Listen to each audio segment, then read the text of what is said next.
The conversation starts here with Erik Anderson. And Erik, I gotta say, he's a very enthusiastic and humble leader who sits on and controls more boards than Dennis Rodman and 96 Bulls. I mean, this guy's track record is composed of the founder of his own West River Group, who is well known for their purposeful investments, including Topgolf, which is where Erik is now the executive chairman of Topgolf. And so for this podcast, Erik and I kind of talk about the importance of teamwork. And I had the ability to ask him about his motivation, his values, and we also dive into what makes a company purposeful, as well as his advice to young professionals, and as always, his definition of a real leader. Well, it's great to be here, so thank you. I founded a company called the West River Group, and we focus on integrated capital solutions for the global innovation economy. That's how we came to be here at Singularity. I've also worked extensively for the last 15 years building a company called Topgolf, which is a really cool company. It's a purpose-driven company connecting people in meaningful ways and building a global sports entertainment community, obviously around golf and some technology. So those things have been, are really what I'm doing these days. And how's the golf game looking? I'm like the guy who makes shoes. I don't have as many, but I can hit a golf ball. But someone said the other day, Erik, you're doing a great job growing the game. Why don't you let Jordan and those guys play the game? So that's maybe, I don't know what they mean by that. That means maybe I'm good at picking music, but shouldn't dance. Well, I've seen Charles Barkley swing a club in person. I'm a little better. I got Charles. I'm way over Charles. I hope so. Charles, if you're listening, I'm sorry, man. I love you. Singularity, though, that's why I'm here. Sure. That's why I'm able to talk to you right now. And it's really cool what I'm seeing and the people that I get to talk to. And it's your fault that my mind is all over the place right now. Yeah, you're all messed up. Because, I don't know which way is up. I don't know if the north and south are even a thing anymore. I don't even know if I'm a real person. You got into the consciousness discussion with somebody? Am I a robot right now? Yeah. Am I in a brain in the vat? I'm really not sure. Some alternate universe. Exactly. So what led you to be a part of Singularity? I mean, you're with this West River Group and Topgolf and Singularity. Sure. So why Singularity? So they all connected back at the start with West River Group. So we were focused on the global innovation economy, and when we invested in Topgolf, they had some innovation, and then we just liked it so much we just built it forever. And so it became an operating company, and I became an operating executive of that company. But the goal for my partners and myself was to really be what we would call, in financial terms, long the global innovation economy. So we built some great relationships, Silicon Valley Bank, Founders Circle, a lot of great companies. And we also became aware of Singularity University. And what we decided when we decided to really invest even more in Singularity, recently we led the Series A and Series B rounds, was first, it would make us relevant in the global innovation economy. Okay. Because just as capital, that's one thing. But here we're really embedded in supporting, an entire ecosystem around the world. So while we thought it would also make good returns, and we're excited about that, we really felt that it was our way of really getting longer the global innovation economy and being relevant in the conversation, not just as capital, but really having resources and leadership responsibilities to work, with other great companies and this great team and this great community, to bring some really good things to the world.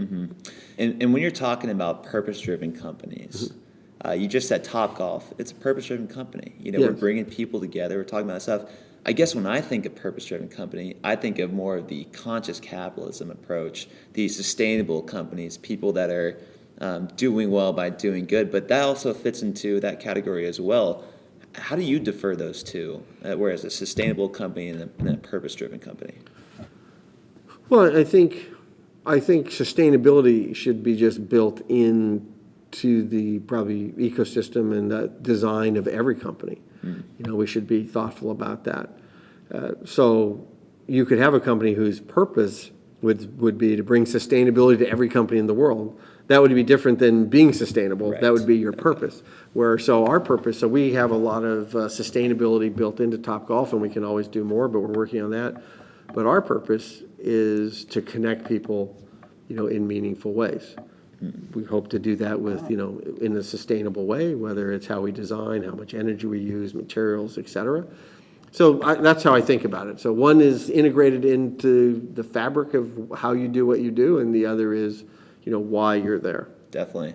And speaking with a lot of these really extraordinary people today, and Singularity is all about exponential, and we're at the elbow of that curve right now. Yeah, we sure are. And we're getting there. And I'm just going to relate this back to Topgolf, because Topgolf, when you tell somebody, hey, I'm going to make golf bowling, basically, they think that's crazy. There's already a driving range. Why would people want to go hang out? And unless you're a golfer, no one's going to want to do that.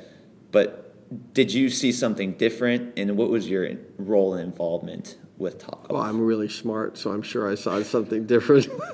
Of course, it's like all these things. I think at the beginning, I saw a pretty simple investment thesis that people liked it, and we could make sort of a modern sports bar or something. So there was a simple thesis, but as we got more engaged in it, and Facebook and social media and all these things started to come, because that didn't exist when Topgolf started, and all of our people grew up on digital games, we realized that there was a community coming together. So that was the first insight that was a little different along the way, right. That we digitized the game, we'd made the game accessible. The other thing we learned about golf is that a lot of people wanted to play golf. It was just hard and long and expensive. So when we made it possible for people to come in, not be afraid, hit a ball, not have to go chase it if it didn't go the right place, we just gave you another one. Mm-hmm. You didn't have to wait to the 19th hole to have your first drink. You could have it before you teed off, right? I mean, golf would be fantastic if it was on the first tee. It's like, yeah, here's your margarita. Please drink this before you proceed. Yeah, exactly. More people would play golf, not for long, Right. Oh, yeah. But you get there, and then we really started to make it so it was generated by the user. We're basically giving you a platform to play with your friends, girlfriends, families, business associates. So it wasn't linear, it was parallel. So those ideas really brought home what people were looking for in the most thing about golf. Tell about a shot, have a story, tell about a golf shot, have a story, play with friends, and be able to share that. And I knew right away we were in good shape one day when Drew Brees sent me a Snapchat of his Topgolf score because he had a higher score than I did, and I was like, if I have somebody taking an Instagram picture or anything of my screen and sending it to me, okay, we're winning. Definitely. But the purpose came in a little later because we're trying to survive. When we realized that our associates and the people there really were connecting, and in meaningful ways. So whether it was we had young kids coming back after maybe some cancer treatments, and they felt good being there. Right. Okay. We had people coming back. We had birthday parties. So we could generalize it somehow by creating this platform, this safe place with an engaged staff, with good drinks and food, that we were becoming a place where people wanted to go. And so we identified that we were connecting people in meaningful ways. And then we were creating moments that matter. So all that sort of came together, but over a period of time. Definitely. Wow, it's pretty incredible. And what I'm picking up is when I ask you what was your direct involvement in Topgolf, every single answer you just gave me back was, well, we did this, and we felt that this was a good idea, and we went like this, and we saw this, and now we are able to see the benefits of Topgolf. That right there is something that I just picked up on, and I think it's important for our listeners to really understand how someone like you, who is involved in all these different types of boards, uses their leadership to achieve a common goal. What would you tell our listeners is the most important aspect of teamwork? Well, thank you for identifying we as being important. So this purpose or having a big idea is really valuable. Our first purpose at Topgolf wasn't the purpose I described, but we were fun in creating this environment. Now we've become the purpose. So, and realizing that will take some time to find. I just don't think it's like oftentimes the first day, but you're lucky if it's the first day, because then people, have that North Star. The other element that we think about is creating a safe, creative environment. I talk about it, my term, and the model we use is something called model thinking, and which is a common long-term framework to make decisions and pursue the mission and the goals. Okay. So, we create a pretty concrete framework, and then people are able to lead, inside that framework. But being safe, understanding that, there's volatility. So if something goes off plan, it could just be volatility. It could be that, you made a mistake, which is okay. Doesn't mean the whole world has come to an end. So creating a language of understanding and volatility allows leaders and people in general to communicate and learn quickly. So I think it's purpose and then creating a very fast cycle time for learning. Gotcha. Now let's transition more to your career. Are you going to talk about me now? I love that. Yeah. No. Well, can you give me like a brief timeline? Where are you from? Where did you go to college, if you did? And then kind of the points of how you got to where you are today. Sure. So I'm from Spokane, Washington, north of Spokane, Colbert, little town. I went to Claremont at Stanford. I graduated Stanford 1981. And I worked for a small Dutch company, and then I went back to New York. My wife was headed back to Harvard Business School, and so we said, we should be able to live in New York City. And I really then started thinking about brands and things to work with. So I did some time with Booz Allen and Goldman Sachs, which were really formative, like educational and professional experiences, and those have good brands. So kind of a little co-locating with brands. Maybe I was the first co-locator with brands. It's like, wow, I got Stanford, Booz Allen, Goldman Sachs.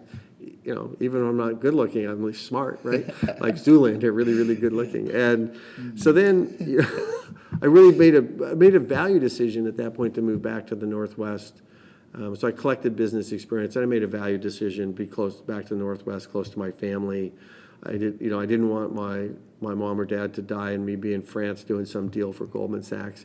Now, they were like 70 at the time, my 65, my mom lived to 99. So I used to tell them, hey, when I stayed a couple more years, it's a pretty good gig, working at Goldman.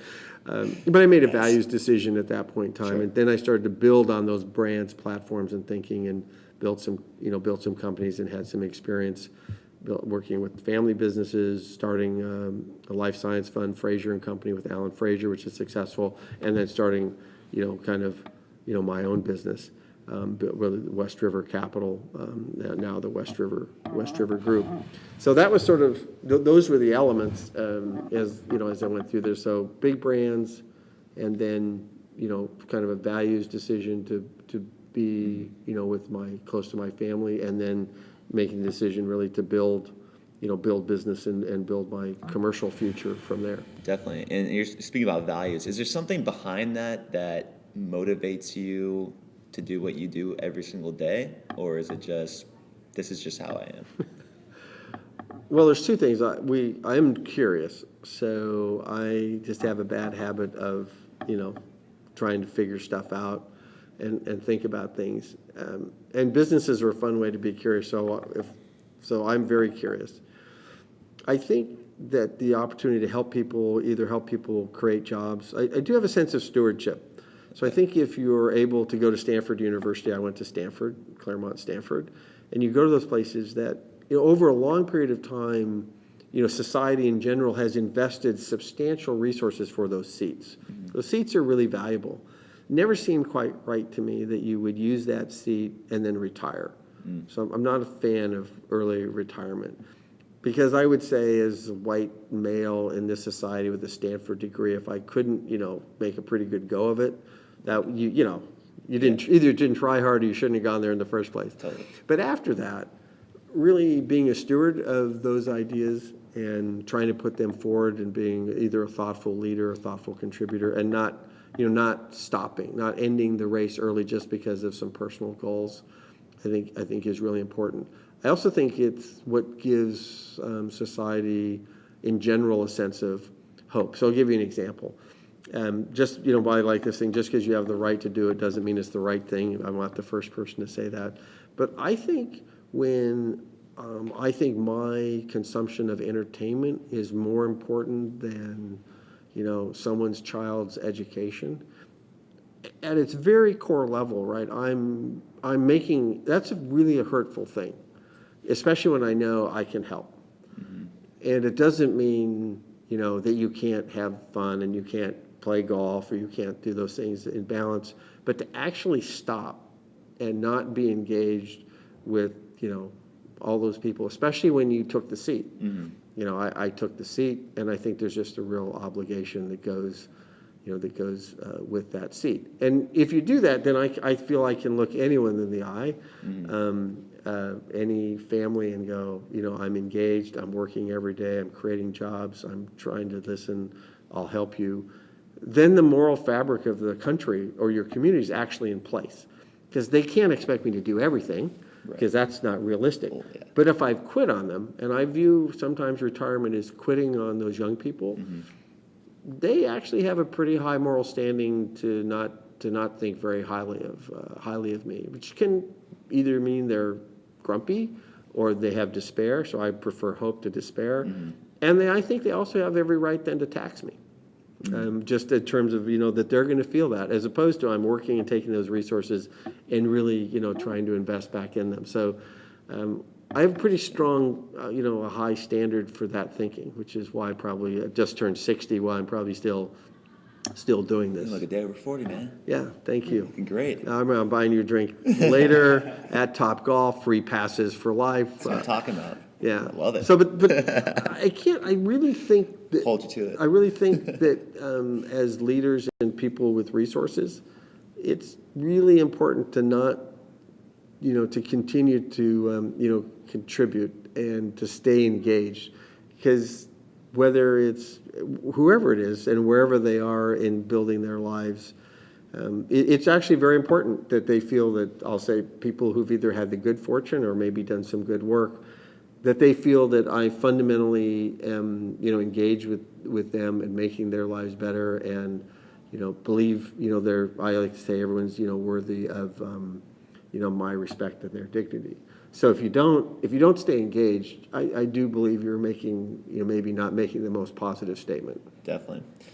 Well, very well said. And I think the most important piece I got out of that was just the obligation to do something. You're in a position, you have the seat, and why just give it up? Why throw it all away? And I think our listeners really need to hear this kind of stuff. I'm blown back away, and I think our listeners would enjoy something like that. But I also think they would enjoy just one piece of advice that you would give them. They're coming out of college right now. They're Erik Anderson coming out of Claremont, and what is the one piece of advice that you would give your 22-year-old self? Oh, it's a good question. I think you should keep investing in yourself, and be very, very thoughtful about that. So I'll give you a fun story about this. I was a young vice president at Goldman, and a person came to ask him for advice. And I said, "Great, why don't you read this book?" I think it was Valuation by McKinsey. They were trying to create some things. I said, okay. And the next week, I got this person's expense report. And they'd expensed the book. It's like, okay. Well, that was odd. But I thought, But okay, maybe, so they came in and I said, it's great. I saw you expense the book. I said, yep. Have you read it? Well, not yet. I said, so let me get this straight. I, successful person, have suggested to you, after you asked me what something would help you, that you might read this book. You, maybe not so thoughtful person, have decided this is now a business requirement that I placed on you, and therefore Goldman Sachs should pay for the book. And not only should we pay for the book, we should actually pay for it before you've even read it. Yeah. And I guess now my next question is, I'm assuming by next Friday, that you and I might want to have a thoughtful, fulsome discussion of all of the content in this book, because I have read it and am actually maybe pretty well versed in most of it. So the moral of that story is clear, right? It's like, think of yourself, invest in that. Don't look for the company. If the company pays for it, you're not investing. Right. You're just, you're taking that time. It's a bad way to think. And that person turned out to be really successful and was a really good person. So if they happen to hear the story, hey, that might have been me. I doubt that is. But it is that sense of taking responsibility for your own learning. It was great to ask people and then be willing to invest in yourself, and in a fundamental way, which is like spend your own money, spend your own time. As well, of course, firms are going to help you, Goldman, any firm you go to. But it is that really, deep commitment to continued learning. Yeah, I really am just blown back by your take on contributing back and giving back and using your wisdom, your knowledge, your experience, your seat to keep going and to keep prospering, even if people are hating on you or slamming you or saying Topgolf sucks. Yeah. Careful. Yeah, exactly. With that, we're Real Leaders Magazine, and we go out to a network of YPO, 25,000 CEOs, 135 countries. We get to talk to people that are making cool decisions like yourself that are benefiting the world. What is one thing that you would say to that group? Well, I think what I said earlier is we all have really fantastic seats. And while we stay focused on building those companies, and I'm a big fan that I think jobs, are still maybe the most valuable thing we create for people for purpose and meanings and support their families. So I think it's really important. But stay in it. I think we have to stay in it for the long haul. To really give a sense of hope to all those people out there who are looking for jobs or looking for futures. We are the leaders. Those seats do that. And the other thing I found is I don't use the word I a lot, or I try not to. We sit on on top of a great country. Warren Buffett says it from time to time. If he'd been born in Bangladesh or something, he's probably not the richest person in the world. Who knows? Warren's pretty talented. Yeah. But I just think you have that sense of humility. I really like to move forward with a sense of enthusiasm and humility. No one likes to be around somebody who's not enthusiastic. And no one really likes to be around somebody who's not humble. Absolutely. So I think, stay in it, value the seat, and, be enthusiastic and remember that, every day it's hard and sort of be humble. Humility and enthusiasm, a couple of different traits of leadership. What is your definition of a real leader? This will be the last question I ask you, because I know you're a busy man. Oh, the real definition of a leader. Well, I think the real leaders, ultimately bring people together around purpose.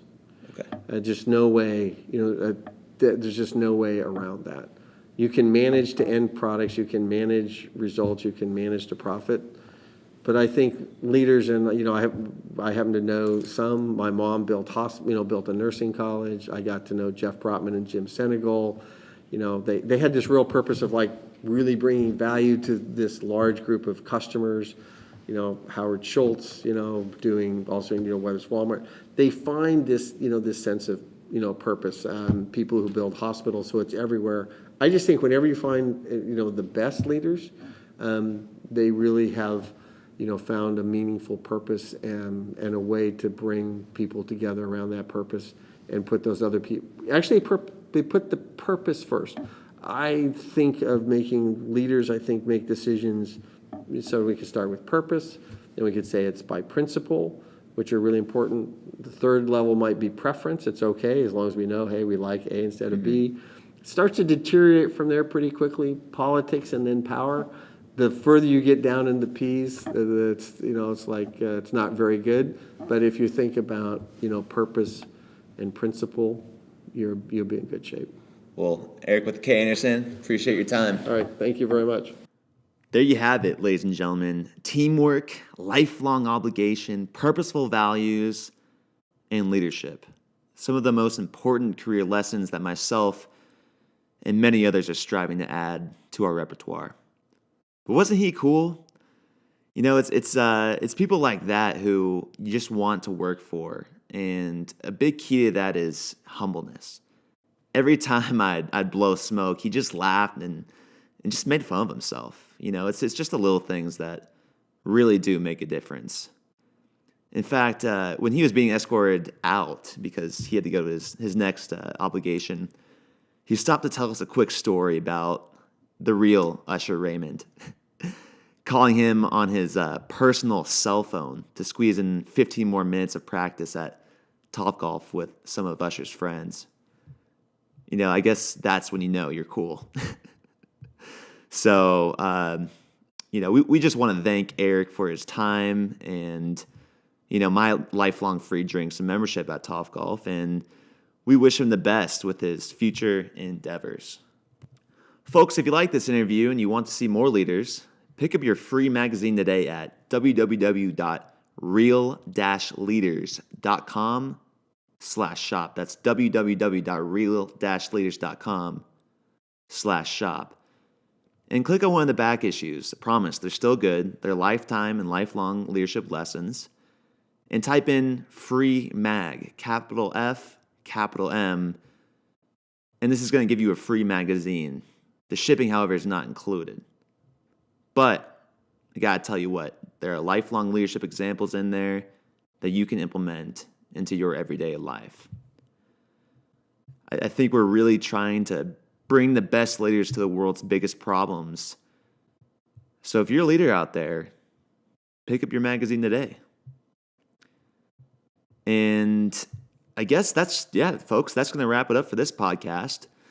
Next, we have Barney Swan, the first person to ski to the South Pole, powered only by renewable energy. Barney and his team traversed 1,000 kilometers over 65 days in the freezing cold to reach the South Pole, surviving using NASA-designed solar ice melters, lithium batteries, and biofuel made all from waste. Their incredible journey marked the launch of Climate Force, the Climate Force Challenge. Barney and his team's solution-driven mission to clean up 360, you heard me here, 360 million tons of CO2. That's carbon dioxide, if you didn't know, didn't take chemistry, before the year 2025. So 360 million tons of CO2 before the year 2025. Pretty impressive stuff right there, folks. Barney also was able to send me some video clips and photos of his journey and experience to the South Pole, and they're pretty epic. If you want to check those out, visit his website.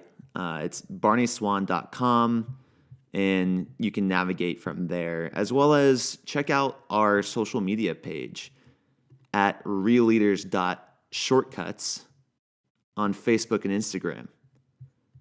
His story, his purpose, all on there on both of those sites. So check it out. And folks, we appreciate you tuning in. It really means a lot. That's why we're giving you all a free magazine. And as always, folks, just keep it real.